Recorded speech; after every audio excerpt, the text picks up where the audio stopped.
Hoy nos acompaña el padre Pablo Silvester, que nos va a contar, nos va a hablar acerca de las apariciones de la Santísima Virgen en Fátima. ¿Qué tal, Pablo? ¿Cómo estás? Muy bien, Eugenio, un gusto encontrarme con vos. Igualmente. Pablo, si te parece, vamos directamente al tema y empezamos por los hechos. ¿Qué es lo que sucedió en aquel ya lejano 13 de mayo del año 1917? Te escuchamos con mucha atención.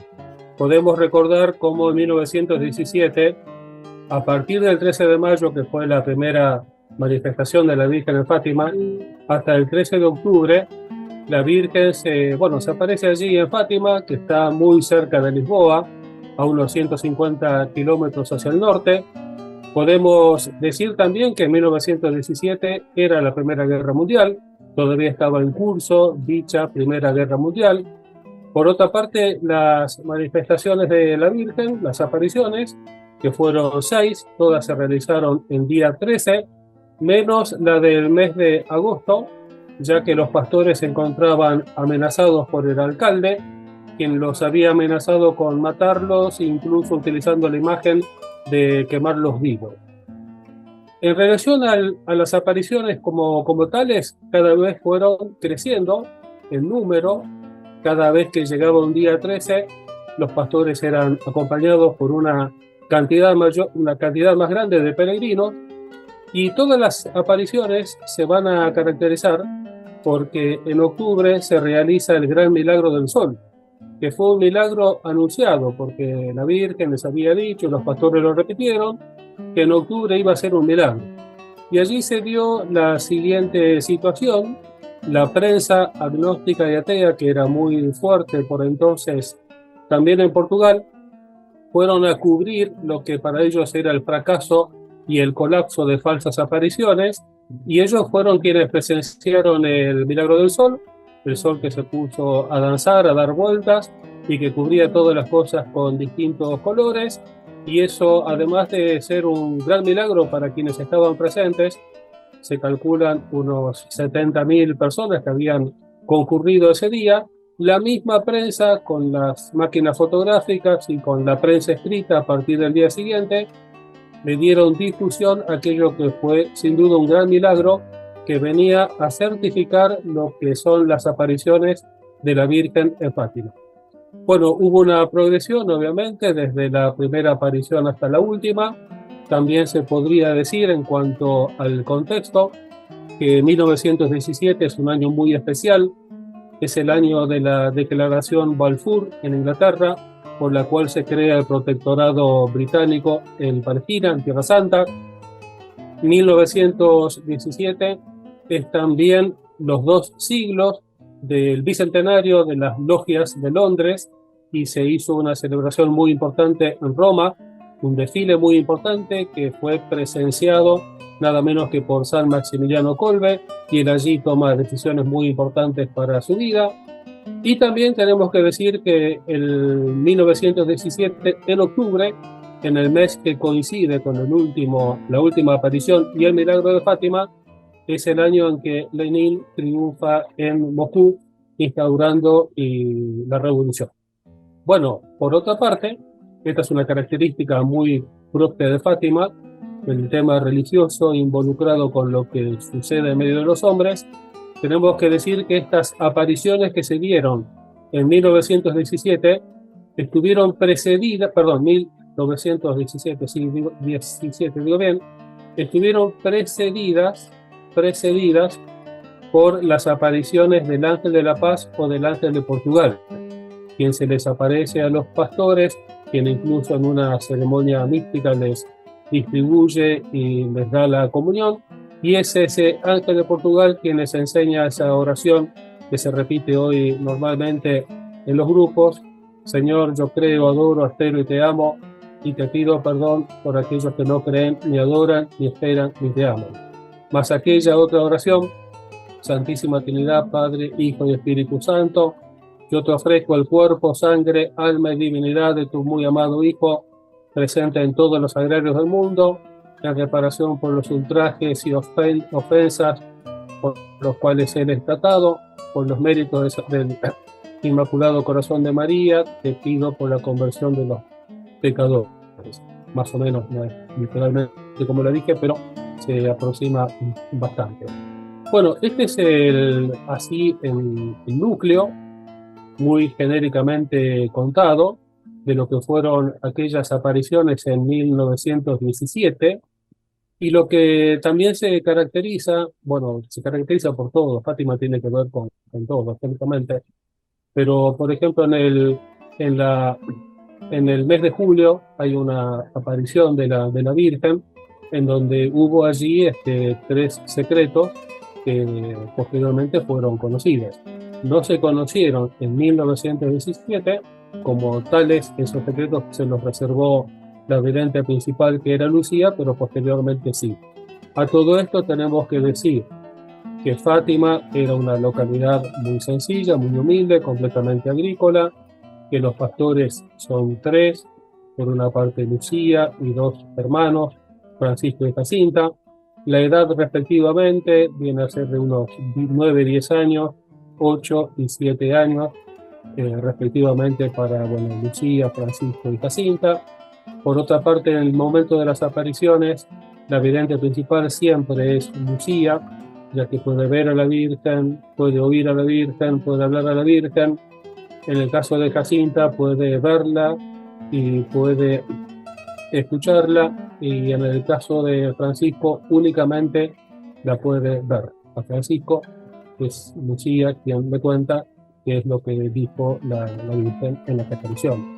Bien, Pablo, entonces, para resumir, la Virgen María, la Madre de Jesús, se les aparece en el año 1917 a tres niños portugueses, Lucía, Francisco, Jacinta, 9, 8 y 7 años, son realmente muy, muy niños. Así es. Supongo que quizá en aquella época los niños de esa edad, porque llevaban una vida muy, muy difícil en el campo, serían como quizás más maduros, no sé, que los niños de esta edad de acá, de nuestra época, ¿no? 100 años después. De todas formas, son realmente muy, muy pequeños, y ellos dicen haber visto a quién. Ellos reconocen a María porque ¿cuál es la reacción de ellos ante la aparición de la Virgen? Bueno, el pedido que la Virgen les hace es que vayan a ese lugar todos los días 13. Por Sí, otra parte, les pide que recen el rosario todos los días para que se obtenga la paz en el mundo y para que finalice la guerra. Por otra parte, al inicio mismo de las apariciones, está esa pregunta, esa invitación, digamos, tan fuerte para estos niños, como vos decís, cuando la Virgen les dice si ellos quieren ofrecer sus vidas en reparación por los pecados que se cometen contra Dios y para rezar por la conversión de los pecadores, es decir, ofrecerse como víctimas con tal propósito, y los tres pastores unánimemente dicen sí, queremos. Y a partir de bien, entonces, bueno, la vida de ellos está marcada claramente por las apariciones. Dos de ellos ya son santos, Francisco y Jacinta ya son santos, y sí. seguramente algún día Lucía también será canonizada. Ahora ellos van y le cuentan, supongo, a sus padres y después quizá al cura del pueblo, y supongo que no les creyeron inmediatamente porque habrán pensado que era una fantasía infantil, digamos. ¿Cómo hacen, cómo sucede que estas apariciones toman digamos, publicidad de tal modo que ya en julio, el día de la manifestación del sol, ya son 70.000 personas, es muchísima Y gente? en octubre, en octubre, Ah, en octubre, perdón. en octubre, En octubre es la claro, última aparición es el milagro del sol. ese es el Bueno, milagro del sol. ¿Y cómo sucede ese proceso de 6 meses que tres niños de 9, 8 y 7 años logran convocar a tanta gente? Porque nadie más la ve a la Virgen, solamente ellos tres, ¿no? O sea, no es que hay una manifestación pública de María. sí, así es, solamente ellos tres. Sí, Bueno, obviamente, junto con la cantidad de peregrinos, y con todos los fieles que iban a rezar con ocasión de la aparición. También estaban los escépticos, también estaban los agnósticos, también estaban quienes negaban todo esto. Por eso la aparición del mes de agosto no se realiza en día 13, porque no se encontraban en ese momento los pastores en Fátima, se encontraban en otro lugar apresados, presos, privados de su libertad y, como te decía recién, amenazados de muerte. Incluso la misma aparición de octubre se hace en un clima de mucha atención, al punto que la madre dice, bueno, voy con mi hija, voy con Lucía a la aparición, me voy a morir con ella. Como pensando, bueno, como diciendo, reflejando con esas palabras que el clima que se vivía era de mucha tensión. De hecho, así como acudían los feligreses, por otra parte acudían también aquellos que no creían en nada. Claro, claro. Yo recientemente escuché un programa de radio de la cadena SER, es una cadena española, donde directamente se ríen de Fátima, dicen que fue un invento de estos tres niños y de los curas, que en aquella época había como una ley de separación de la iglesia y del Estado, y entonces para evitar esa separación de la iglesia y del Estado, medio que los curas confabularon para inventar esto, pero me parece a mí que es tan sólido todo esto, es tan sólido esta manifestación de lo sobrenatural, que por más increíble que sea, es mucho más increíble la teoría conspirativa de esta gente, ¿no? Es decir, es imposible para mí que tres niños hayan inventado esto y que hayan durante 6 meses sostenido en contra de la opinión de todos y bajo amenazas de muerte, que han visto a la Virgen, y aparte con una coherencia absoluta entre lo que decía Lucía, Jacinta, Francisco, y bueno, y después como coronación esta manifestación visible del sol, ¿no? Que como vos decís, lo vieron todos. Es decir, no hay modo razonable, natural de explicar estas manifestaciones, ¿no? De ninguna Muy, manera. Y para polemizar con la gente del programa que vos viste, hay que recordar que en 1910 la monarquía portuguesa, la que estaba allí en Lisboa, fue derrocada. Hicieron a un lado a los reyes. Y se establece en 1910 una revolución de carácter laicista y socialista, y lo que ellos hicieron fue romper relaciones con la Santa Sede y obviamente promover toda una cultura y políticas laicistas. Luego de la aparición de la Virgen de Fátima en 1917, es tal el empuje religioso y el fervor religioso con influencia en el medio social y político que en 1918 Portugal, Lisboa, restablece el vínculo con la Santa Fe. claro, pero de todas formas, en la manifestación de la Virgen en Fátima no tiene ningún contenido político directo. Él, digamos, es exclusivamente religioso, sobrenatural. Se habla de la conversión, del rosario, de la penitencia, de la reparación, digamos que todo como es un ambiente profundamente sobrenatural. No hay, más allá del contexto político, no hay ninguna referencia política en los mensajes de la Virgen, excepto, supongo, aquello de que Rusia se convertirá, ¿no? O sea, la guerra terminará, etcétera. Pero eso es parte del secreto, entiendo yo, que bueno, vas a comentar más tarde. ¿Cuál es, para ir adelantando, ¿no? Avanzando, porque esto es apasionante, cuál es el contenido del mensaje de María en Fátima? Bueno, vos recién aludiste al tema del secreto, y sería bueno leer los secretos Por para favor. tenerlos Bueno, presentes.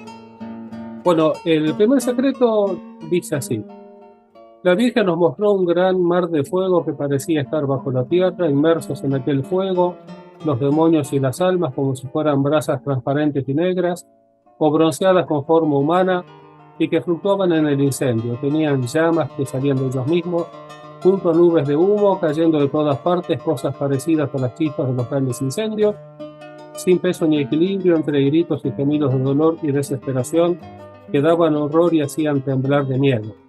Los demonios se reconocían por las formas horribles y repugnantes, de animales espantosos y desconocidos, pero transparentes y negros. Esta visión duró un momento y gracias a nuestra buena Madre del Cielo, que ya nos había prevenido con la promesa de llevarnos al cielo en la primera aparición, porque de lo contrario creo que hubiéramos muerto de espanto y de terror. Eso es lo que se conoce como primer secreto o primera parte del secreto. La segunda parte va de lleno a lo que vos mencionabas recién en cuanto a la vinculación de Fátima y la política o bien la historia de los hombres. Leo el segundo secreto o la segunda parte del secreto. ¿Han visto el infierno donde caen las almas de los pobres pecadores? Para salvarlas, Dios quiere establecer en el mundo la devoción a mi corazón inmaculado. Si hacen aquello que les diré, muchas almas se salvarán y tendrán paz. La guerra está por finalizar, pero si no dejan de ofender a Dios, comenzará otra aún peor. Cuando vean una noche iluminada por una luz desconocida, sepan que es un gran signo que Dios les da, que está por castigar al mundo por sus crímenes y por medio de la guerra, del hambre y de las persecuciones, a la Iglesia y al Santo Padre. Para impedirlo, pediré la consagración de Rusia a mi corazón inmaculado y la comunión reparadora en los primeros sábados. Si aceptan mis peticiones, Rusia se convertirá y tendrán paz. Si no, esparcirá sus errores por el mundo, promoviendo guerras y persecuciones a la Iglesia. Los buenos serán martirizados, el Santo Padre tendrá mucho que sufrir, varias naciones serán destruidas. Finalmente mi corazón inmaculado triunfará. El Santo Padre me consagrará Rusia, que se convertirá, y será concedido al mundo un período de paz. En Portugal se conservará siempre el dogma de la fe, etc. Esto no lo digan a nadie, a Francisco sí se lo pueden decir. Lo que acabamos de oír, Eugenio, es algo que nos sobrepasa y es algo que no queda en una esfera mística religiosa de piedad aislada de los hombres, sino que tiene que ver de lleno con las cosas que pasaron a lo largo del siglo XX. Ahora, ¿por qué secreto? O sea, la Virgen les comunica estas cosas y le dicen que no lo digan. ¿Por qué se llaman secretos? Bien, recién recordábamos, vos y yo, que las apariciones fueron en 1917. Bien. El secreto es el de julio de 1917. ¿Cuándo se conoció la primera y la segunda parte del secreto? Que son los que recién acabo de leer. Se conoció recién a partir del año 40, 41, 42, 43, por ahí, cuando habían pasado ya muchos años, o sea, más de 25 años, y es en el momento en que Lucía compone lo que se conoce como la tercera memoria. ¿Qué había ocurrido? Bueno, le pidieron a ella que escriba sobre las apariciones y que escriba sobre Jacinta. Habían llevado los restos de Jacinta al santuario de Fátima. Entonces, cuando ella escribe, creo que fue el año 42, 43, o 41, más o menos por allí, cuando ella escribe lo que se conoce como tercera memoria, da a conocer la primera y la segunda parte del secreto. Y allí dice, la tercera parte aún no la doy a conocer. Bueno, entonces esa fue una gran sorpresa y es una característica de Fátima el hecho de que en 1917 no estuvo todo, sino que hubo algunos aspectos que se fueron desarrollando o fueron evolucionando con posterioridad. Esto estamos hablando, si no me equivoco, es el año 41, por allí. O sea que María le dice a Lucía, no lo cuentes, o Es es así, así, es o a así. una Y fecha determinada, no lo cuentes. claro, claro. Bien. Tercer secreto o bien tercera parte del único secreto. Después de las dos partes que ya he expuesto, vimos del lado izquierdo de Nuestra Señora y un poco más arriba, un ángel con una espada de fuego centelleante en la mano izquierda, la que emitía llamas que parecía que iban a incendiar el mundo, pero que se apagaban al contacto con el esplendor que Nuestra Señora emanaba de su mano derecha hacia él. El ángel, indicando la tierra con la mano derecha, con voz fuerte dijo, penitencia, penitencia, penitencia. Y vimos en una inmensa luz que es Dios. algo semejante a cómo se ven las personas en un espejo cuando pasan delante. Un obispo vestido de blanco, tuvimos el presentimiento de que fuera el Santo Padre, otros obispos, sacerdotes, religiosos y religiosas, subir una escabrosa montaña en la cima de la cual había una gran cruz de troncos toscos, como si fueran del Corloque con su corteza.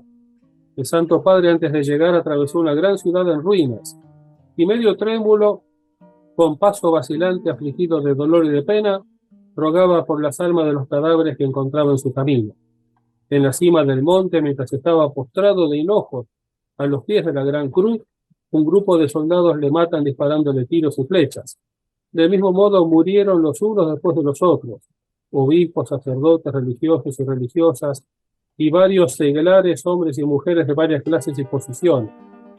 Debajo de los dos brazos de la cruz estaban dos ángeles, cada uno con una regadera de cristal en la mano, en las cuales recogían la sangre de los mártires y con ellas irrigaban las almas que se acercaban a él. Bueno, este tercer secreto, o tercera parte del único secreto, de julio de 1917, ¿qué fue lo que ocurrió? Cuando Lucía escribe la primera y la segunda parte, y allí se entera la iglesia y también su obispo de algo que hasta entonces era desconocido, y ella menciona que hay una tercera parte que no escribe, hubo una gran curiosidad y deseo de conocer la tercera parte. Y Claro. fue hacia el año 43 donde Lucía se enferma gravemente de una pleuresía, y allí el obispo, creyendo que ella se iba a morir, le obliga a que ponga por escrito el tercer secreto. Eso ocurrió en el año 43-44.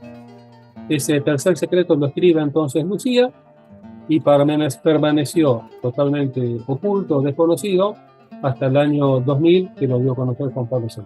Claro. ¿Qué significa el tercer secreto? ¿Tiene algún tipo de interpretación histórica según tu opinión? Porque cuando se reveló, me acuerdo que algunos señalaban como el atentado a Juan Pablo II, que ya se cumplió, otros decían que no. Es decir, detrás de esto de los secretos hay no sé, muchas opiniones, me parece, ¿no? Seguro. Bueno, en cuanto al tercer secreto, lo que dijo el cardenal Angelo Sodano es que se trataba de una imagen comparable a las grandes imágenes de la Sagrada Escritura, haciendo alusión al Apocalipsis, ya que aquí aparece Claro, el ángel con su espada y con el una visión, claro. claro. Entonces, esto por una parte. Y lo otro también que tiene que ver con la segunda y la tercera parte, el segundo secreto y el tercer secreto, o bien la segunda y tercera parte del único secreto. La clave la dio Benedicto XVI cuando hacia el año 2010 visita Fátima, y él manifiesta entonces lo siguiente: la misión profética de Fátima aún no ha concluido. Y al Claro, decir la misión profética de Fátima aún no han concluido, esa profecía se relaciona de modo directo a la que bajo la forma de revelación privada se recibió en Fátima. Para entonces ya había muerto Juan Pablo II, y allí claro. Benedicto declara que seguía vigente la misión profética de Fátima. Ahora, Pablo, volviendo a los hechos del 17, hay como un núcleo, me parece a mí, central del mensaje de María, que es profundamente sobrenatural y hace referencia a estos conceptos evangélicos de la conversión, de la oración, de la penitencia, ¿no? Digamos, para no distraernos, entre comillas, en curiosidades, si fue, se cumplió o no se cumplió, en este tipo de teología política que muchas veces se da, ¿no? De interpretaciones históricas o de hechos históricos a la luz de la aparición de Fátima, que muchas veces como da la impresión que es algo como forzado. De todas formas, hay como algo permanente que podemos aplicarlo todos los días, que es el rezo del Santo Rosario, ¿no? Creo. Me parece que hay una insistencia muy grande en el rezo del Santo Rosario, que por otro lado es una oración de siempre. Es decir, Fátima pertenece a la tradición católica, no es algo que no es una nueva revelación, sino que viene a insistir en cosas que quizá los católicos tenemos olvidadas. pero no es que no existían, digo, el Santo Rosario, la penitencia, el ayuno, la conversión.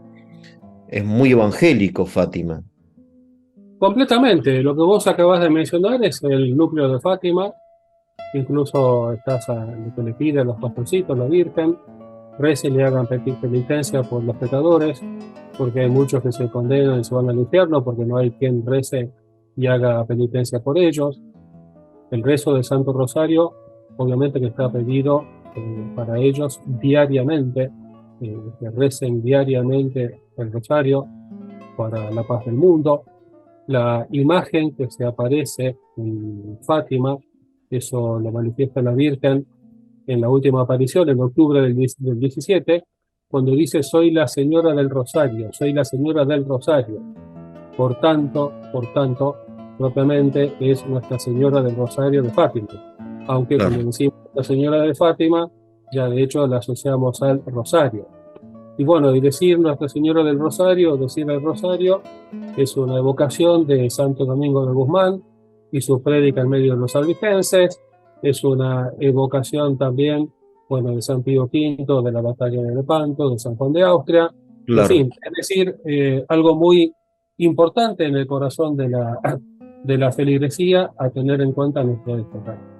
Finalmente, te quería hacer una pregunta acerca de esta expresión que sí que pertenece al secreto: al fin mi inmaculado corazón triunfará, ¿no?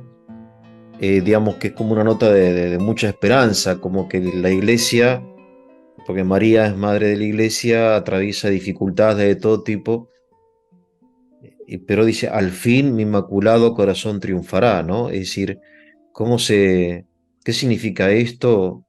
Bueno, eso se encuentra en el segundo secreto o en la segunda parte del secreto, ¿no? Donde se habla de alguna manera, o mejor dicho, de modo directo, se anuncia y profetiza la Segunda Guerra Mundial. Si los hombres no dejan de ofender a Dios, vendrá otra guerra peor, que será precedida por una luz desconocida. También está allí el tema de Rusia, cuando habíamos leído, con el Esa condicional. luz desconocida, como será precedida por una luz desconocida, dice el inicio de la guerra mundial. Claro, que eso incluso está la fecha en donde se vio una luz en toda Europa y que muchos la identificaron con una aurora boreal. Está la Claro. fecha incluso en que ese fenómeno se registró en Europa antes del año 39. O sea, María en el año 17 profetiza en la proximidad de porque van a pasar apenas 20 y pico de años, que es poco tiempo, de una guerra, bueno, de la Segunda Guerra Mundial, a causa de que los hombres no, en fin, no se convierten a Dios. Esa es Por la una razón parte, última, ¿no? claro, por una parte la Segunda Guerra y por otra parte también el tema de Rusia esparciendo los errores por el mundo. Claro, De hecho, existió el comunismo, de hecho existe el libro negro del comunismo, de hecho existen los 100 millones de muertos ocasionados por el comunismo. Efectivamente, claro. Rusia esparció sus errores. Eh, Sí influye mucho, Eugenio, en el caso de Portugal, porque en esto hay que tener en cuenta lo siguiente. En julio del 17, la Virgen dice: vendré a pedir la consagración de Rusia a mi corazón inmaculado. sí, ¿Cuándo lo pide? Recién en 1929, cuando Lucía se encontraba en España, en la ciudad de Tui. Recién ajá, allí le pide que esa consagración la haga el Papa junto con los obispos en un acto solemne y a su corazón inmaculado. Bueno, ¿qué es lo que ocurre? 1929. Si bien había mucho lío, por ejemplo, o había habido unos años antes la guerra cristera en México, pero recordemos que en el 36 y el 39 es la guerra civil española. claro. Y la guerra civil española está metido aquí el tema de los errores de Rusia. Y bueno, ¿por qué eso de ninguna manera llega a Portugal? Porque hubo un gran movimiento religioso, un gran movimiento de conversión, y se combinó muy bien con el estadista Oliveira de Salazar, que mantuvieron a Portugal al margen del comunismo, y así lo reconocieron los obispos en una famosa carta colectiva. O sea, cuando María dice Rusia, no se refiere a la nación histórica rusa, sino al comunismo, que es como que en esa época, que es una ideología materialista, ¿no? Y destructiva, que se hizo, en fin, que se convirtió en el poder, ¿no? En la Unión Soviética, en una palabra. Exactamente, y Claro, recordemos que en octubre coincide el Milagro del Sol, coincide con el triunfo de Lenin en Moscú. Y a claro, partir de allí se empieza a exportar la revolución sí, a todo el sí, mundo. Clarísimamente se refiere a ese comunismo bolchevique y no se refiere a la Santa Rusia, ni a San Vladimir, ni a su bautismo en Kiev, allí en las orillas del río Dnieper. claro, no, no, sí, por supuesto. Y por otro lado, hay que decir que esta revolución materialista continúa, digamos, quizá no en la forma en que existió en aquellos años, pero el espíritu de la revolución revolucionario sigue en otras manifestaciones de la cultura, ¿no? Supongo yo, no tanto políticas, sino culturales. No sé, las cosas como la ideología de género, todo esto tiene como su origen por ahí, ¿no? Así Seguro, que contra Fátima todo. es hoy Fátima, me parece a mí. Por supuesto, la vigencia sigue La presente desde el momento vigencia, en que toca el corazón de los hombres en orden a la conversión y a reconocer a claro, Dios. Y por supuesto que todo ese materialismo, esa inmanencia que se caracteriza por endiosar y por idolatrar al hombre mismo y a sus planes, idolatrarse al hombre mismo al punto de hacerse él mismo Dios, todo eso se pone al corazón del Evangelio, que nos claro, dice que somos creados a imagen y semejanza y que tenemos que convertirnos a Dios. Y en claro. eso el mensaje de la Virgen es clarísimo. Bueno, Pablo, te agradezco muchísimo, muy interesante y espero que podamos continuar alguna otra vez conversando con vos. Te mando un abrazo. Un abrazo grande, Eugenio.